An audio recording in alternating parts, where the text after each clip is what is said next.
नमस्कार. वुमन्स 24 चॅनलमध्ये सगळ्यांचं स्वागत आहे. एटापल्ली तालुक्यातील अतिदुर्गम गर्देवाडा वाघेतुरी परिसरातील धान उत्पादक शेतकऱ्यांसाठी तातडीने शासकीय धान साठवणूक गोडाऊन उभारण्याची माग भारतीय कम्युनिस्ट पक्षाने केली.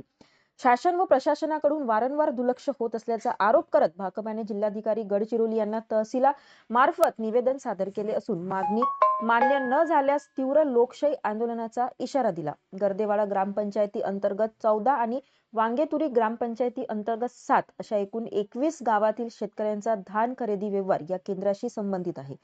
परिसरात मोठ्या प्रमाणावर भात उत्पादन होत असतानाही धान साठवण्यासाठी शासकीय गोडाऊन नसल्याने शेतकऱ्यांना मोठ्या अडचणीचा सामना करावा लागत आहे.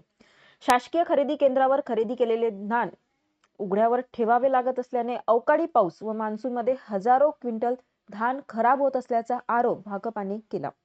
तसेच गोडाऊन नसल्याचे कारण पुढे करून अनेकदा धान खरेदी प्रक्रिया थांबवली जात असल्याने शेतकऱ्यांचे आर्थिक नुकसान होत असल्याचेही निवेदनात नमूद करण्यात आले आहे. स्थानिक पातळीवर साठवणूक सुविधा नसल्यामुळे शेतकऱ्यांना धान दूरच्या केंद्रावर वाहून न्यावे लागत असून वाहतूक खर्चात मोठी वाढ होत आहे. शासनाच्या नियोजन शून्य धोरणामुळे आणि प्रशासनाच्या निष्क्रियतेमुळे परिस्थिती निर्माण झाल्याची टीका भाकपाने केली. भांडवलदारांना विविध सवलती देणारे सरकार शेतकऱ्यांच्या मूलभूत सुविधांकडे दुर्लक्ष करत असल्याचा आरोपही पक्षाने केला. यावेळी भाकपाचे जिल्हा सहसचिव राज्य उपाध्यक्ष सचिन मोतकुरवार यांनी गर्देवाडा येथे तातडीने मोठे शासकीय धान साठवणूक गोडाऊन मंजूर करून बांधकाम सुरू करावे, अन्यथा शेतकऱ्यांच्या हक्कासाठी भाकपाच्या वतीने तीव्र आंदोलन छेडण्यात येईल असा इशारा दिला. यावेळी जिल्हा सदस्य सूरज जकुलवार यांच्यासह पक्षाचे कार्यकर्ते व परिसरातील नागरिक उपस्थित होते. गडचिरोली जिल्हा प्रतिनिधी उज्ज्वल देवनाथ सोबत बघत राहा वुमेन्स 24 चॅनल. धन्यवाद. सलाम. मी सूरज जकुलवार, भारतीय कम्युनिस्ट पार्टी जिल्हा कौन्सिल मेंबर. मागील अनेक वर्षापासून गट्टा असेल, गर्देवाडा असेल किंवा तालुक्यात विविध ठिकाणी असेल, जिथं पण सोसायटीचा धान खरेदी होते, तर धान खरेदी होते तर त्याचा जे आहे गोडाऊन, तर गोडाऊन नाही नसल्यामुळे सगळं धान खराब होते. तर खराब झाल्यामुळे एक तर ते शेतकऱ्यांना वापसही सरकार उचलतही नाही आणि त्यांना वापस सुद्धा देत नाही.